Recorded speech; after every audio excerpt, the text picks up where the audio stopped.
revolucionario, compañeros. ¡Se han golpeado! ¡Pero aún no nos hemos rendido! ¡Y el agua es nuestro, compañeros! ¡El agua es nuestro, compañeros! Ciudadanos que salen a las calles para defender su derecho al agua. Ciudadanos que hacen uso de los micrófonos de una radio para reclamar porque se les quiere confiscar el agua. Ciudadanos que por propia iniciativa instalan postas médicas para atender heridos y dar comida gratis a manifestantes, y componer canciones, poesías y estribillos como protesta ante autoridades que quieren hacer del agua una mercancía de lucro. Balas no pueden jamás acallar la voz de un cochalo que sabe luchar. Y que un joven trabajador de radio muera durante las protestas. Y con ese tostado ha fallecido de un balazo. Todos habían dicho agáchense, pero mi hijo tal vez, aturdido en la hambre, en la sed, había alzado el tostado, se puso a su boca y no se agachó nada y la bala le traspasó el labio de arriba y salió por la nuca la bala. Eso y mucho más sucedió en abril del año 2000 en la ciudad de Cochabamba, Bolivia, cuando por varios días la ciudadanía rompió su habitual silencio e hizo uso de varios de sus derechos, como son: su derecho a la palabra, su derecho a un recurso natural como es el agua, su derecho al pensamiento libre y a la opinión, y también su derecho a la rebelión legítima y a la desobediencia civil ante decisiones arbitrarias y abusivas de autoridades que no respetan la democracia.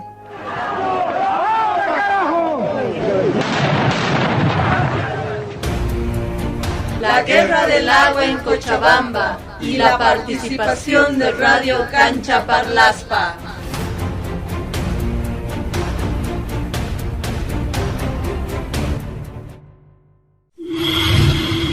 Capítulo 4.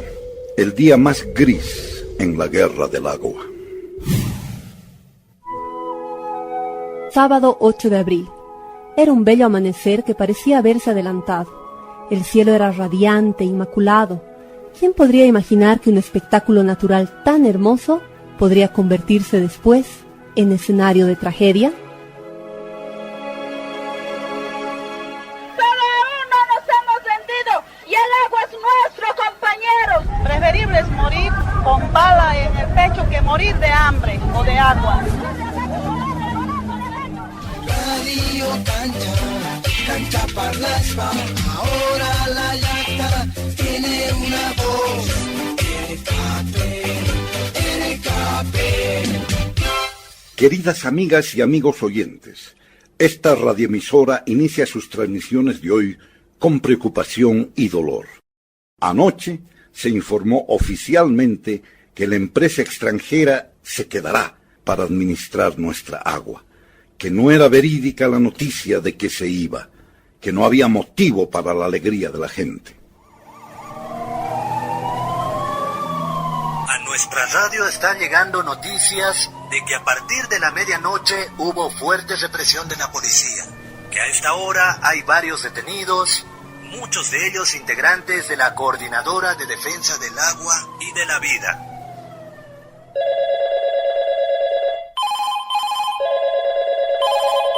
Dueña ya de la palabra, y sin importarle el estado de sitio, la gente comenzó a llamar por teléfono y a llegar a nuestra radioemisora con desesperación y rabia acumulada. Esta vez ya no había tonos de voz serenos, mesurados. La indignación brotaba sin tapujos. Sigamos adelante en nuestra lucha. Sí, sigamos adelante, compañeras. Queremos agua y la policía está reprimiendo por un derecho que nosotros tenemos, compañeras. ¿Qué queremos? ¡Agua! ¡Agua! ¡Agua! ¡Agua! Con el llanto en los ojos, llegó también a nuestra cabina de transmisión la familia de uno de los principales dirigentes de la resistencia, quien había tenido que huir a medianoche ante el riesgo de su detención. Estamos buscando a mi hermano, no sé dónde estará. ¿Dónde estará escondido? Estamos buscando grave siempre y no aparece. Las voces enardecidas aumentaban más y más, y se convirtió en tarea muy difícil tratar de organizar el uso de los micrófonos. ¡El pueblo unido jamás será vencido! ¡El pueblo unido jamás será... A media mañana, desde los estudios de la radio, los locutores relataban el desfile improvisado y bullicioso de numerosos grupos que marchaban hacia la plaza principal. Hombres, mujeres, jóvenes, ancianos, portando palos, ramas, banderas y hasta bulliciosas tapas de cacerolas. Incluso se vio que algunos campesinos arriaban burros para hacer montar sobre ellos a las autoridades corruptas, replicando una práctica muy antigua en Cochabamba. Muchas otras personas llegaban a la radio, se apretujaban para poder ingresar y acceder al micrófono. Pidieron que también se habilite un micrófono en la calle, y así se hizo, con lo que quedó instalada una cabina de transmisión callejera para uso pleno de la ciudadanía. A pedido de todos ustedes, hemos habilitado el micrófono en la calle para que puedan venir y darnos a conocer el sentir de toda esta situación que está pasando Cochabamba. Gracias. La lucha continúa, no vamos a vender. El agua es de los cochabambenos. Mujeres cochalas, salgamos a las calles, no vamos a abandonar esta lucha. Mientras tanto, se informaba desde la ciudad de La Paz que era inminente la declaración del estado de sitio, lo que representaba luz verde para la represión y silenciamiento de quienes estaban en rebeldía. Entonces, de la Constitución Política del Estado, se declara el estado de sitio,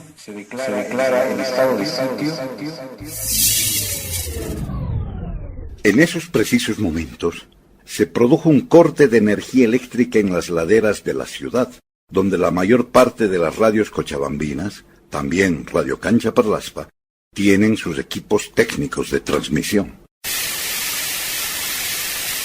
Sí, efectivamente, Radio Cancha Parlaspa y muchas otras emisoras habían sido silenciadas. ¿Fue un corte eléctrico accidental? ¿Acción premeditada del gobierno para que cunde el silencio?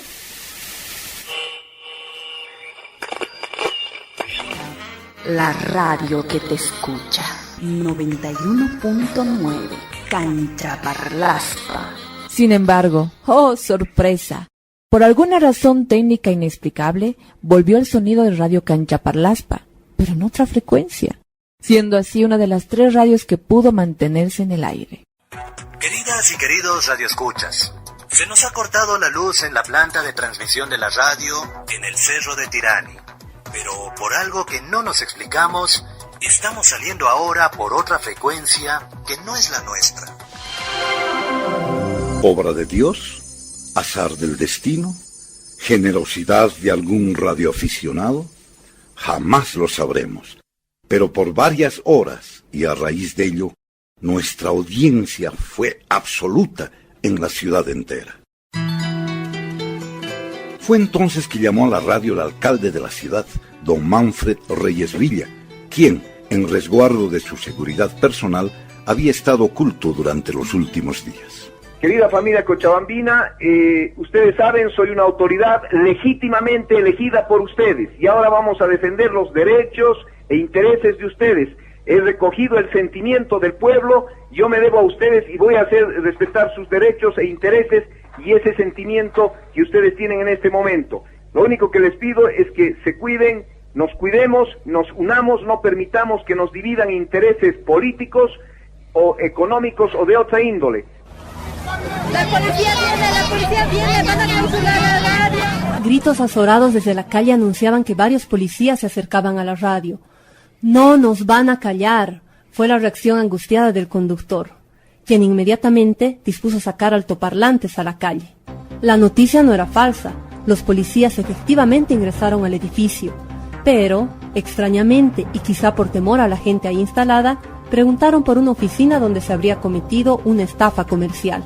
No les quedó otra que marcharse y se fueron en medio de insultos y burlas de la mucha gente que había llegado a la radio para defenderla, al haberse enterado de su posible invasión y clausura. La continuadora está en lo más profundo de los cochabambinos y de la cochabambina, está en el corazón, y ahora en la sangre de los cochabambinos, porque se ha derramado sangre para que el agua siga siendo nuestra. La coordinadora podría... político, ¿cómo consideran ustedes esta actitud?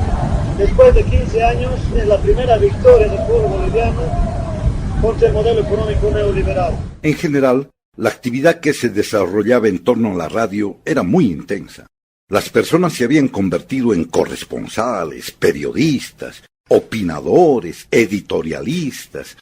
En definitiva, ciudadanos en acción y en pleno uso de su derecho a la palabra, al pensamiento, a defender lo que les resulta indispensable para su subsistencia, el agua.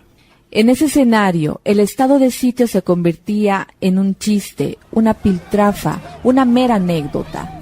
Es que estaba reinando la palabra ciudadana y se extendía por las calles, parques, en cada esquina, en cada hogar. Los micrófonos, los teléfonos, los radioreceptores estaban muy felices. Por las ondas de Radio Cancha Parlaspa se transmitían canciones compuestas por la audiencia, al igual que poesías, análisis críticos, propuestas, intercambios de informaciones y opiniones. Una juventud confundida, ansiosa pide justicia. Un pueblo empapado en llanto alza su voz a lo alto, dejando huellas perdidas de sangre derramada en ira. Manchaste a través tus manos de sangre, mentiste a través a este pueblo que arde. Este pueblo que pide con vidas perdidas aquella justicia que al final será difundida. No podrás ya reprimirnos, no podrás ya detenernos, vanos serán tus intentos, jamás seremos vencidos. Y empieza a temer a este pueblo con fuerza, porque no escuchará ni su perdón ni su clemencia. Me he permitido hacer una pequeña composición en ritmo de marcha. Se llama El agua es vida. Adelante, a paso firme, adelante, los bayunos vencerán, Cochabamba triunfará, el agua es vida, la vida es nuestra, Cochabamba triunfará, sepultaremos, aplastaremos, los tiranos morirán. 23 años después, el 2023, el máximo líder de la Coordinadora del Agua, Óscar Olivera, recordaba de esta manera la labor que entonces cumplió Radio Cancha Parlaspa. Radio Cancha Parlaspa se convirtió prácticamente, más que los voceros de la Coordinadora del Agua, que éramos 5 personas en aquel tiempo, Radio Cancha Parlaspa se convirtió en el vocero o la vocera de la población cuando funcionaba Radio Cancha Parlaspa en la plazuela de San Antonio.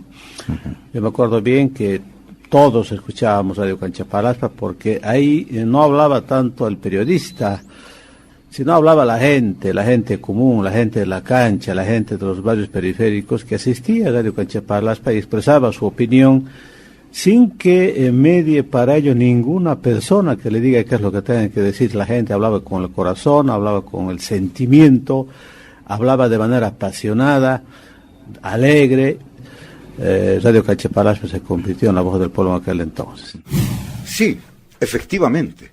Se trataba de una tácita y espontánea apropiación de un medio de comunicación por parte de gente que demostraba no tener compromiso político partidista alguno, ni intereses velados, sino que respondía únicamente a la indignación que le producía la actuación errática del gobierno al pretender que el agua se convierta en una mercancía más, en un motivo de lucro privado. La radio solo era un escenario desde donde se amplificaba esa participación ciudadana, que fue la principal protagonista en la guerra del agua. Compañeras, vamos a dar la palabra a una representante.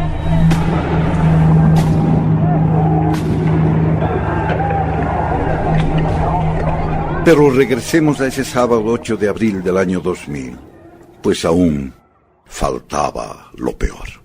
A la 1 de la tarde comenzaron a escucharse disparos de armas. El ejército ya estaba en las calles. Varios fueron los heridos que llegaron a la posta sanitaria popular que se había instalado espontáneamente en la planta baja de la radio, y donde llegaban médicos voluntarios, enfermeras y donaciones de medicamentos.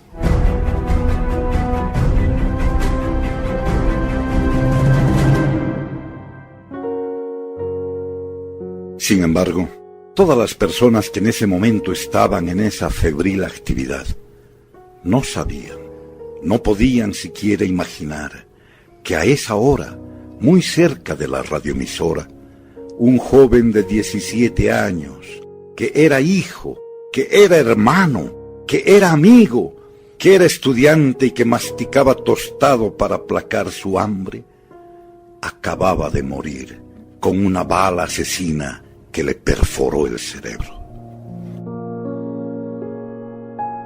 Su nombre era Víctor Hugo Daza Argandoña y trabajaba como operador técnico en una radioemisora de la que acababa de salir y que solo observaba en la calle el paso de una protesta popular.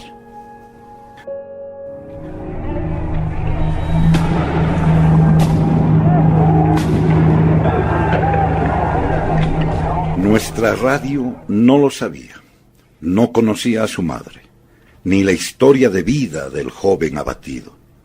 Pero a partir de ese momento lo empezamos a querer, a sufrir junto a su familia, a llorar por esa inocente víctima de la violencia política tan incrustada en la dramática historia de Bolivia.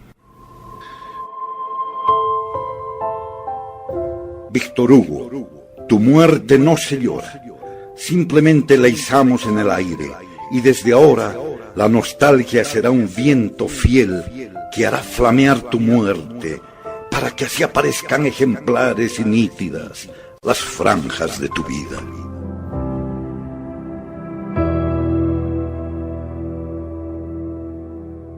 Desde entonces y por siempre, la cabina de transmisión de Radio Cancha Parlaspa lleva el nombre de Víctor Hugo Daza Argandoña, el mártir del agua. In memoriam de Víctor Hugo, las aguas cristalinas del majestuoso Tunari, yo sé que nunca, pero nunca, volverán a ser claras y diáfanas. Se tornaron de un rojo púrpura por la sangre joven de un muchacho valiente, que ofrendó su vida por la sed de justicia de un pueblo pobre e indefenso. Víctor Hugo, tu sangre vertida será el estigma que por siempre marcará el rumbo a la juventud. Seguros estamos que Dios ya te tiene muy alto y tu pueblo jamás, pero jamás te olvidará. Paz en tu tumba, hermano mártir de este pueblo sediento de justicia, paz y amor. Al atardecer de ese aciago sábado 8 de abril del 2000, se nos informó de otro herido muy grave que había sufrido el impacto de un proyectil en la boca, por lo que ya nunca más podría volver a hablar. El muerto y el herido más grave de los conflictos habían sido atacados en los órganos que permiten la palabra. ¿Cruel coincidencia? La palabra ciudadana se había apropiado del poder durante esos dramáticos días y resultaba que la represión policial perforó un cerebro y una lengua, seguramente con el deseo profundo de que jamás resuciten. Una metralla por siempre cayó, la voz de mi hermano en un callejón. Una metralla por siempre cayó, la voz de un jochalo en un callejón. Así fue como terminaba ese horrendo sábado 8 de abril de 2000, durante la Guerra del Agua en Cochabamba, Bolivia. Balas no pueden jamás acallar la voz de un jochalo que sabe. Tiene que sacar agua del Tunari, compañero. El agua es nuestro, compañeros. No deje de escuchar la siguiente entrega de esta remembranza de lo que fue un hecho muy importante en la vida de Cochabamba. La defensa que la ciudadanía cochabambina hizo de su derecho al agua. La Guerra del Agua en Cochabamba y la participación de Radio Cancha Parlaspa.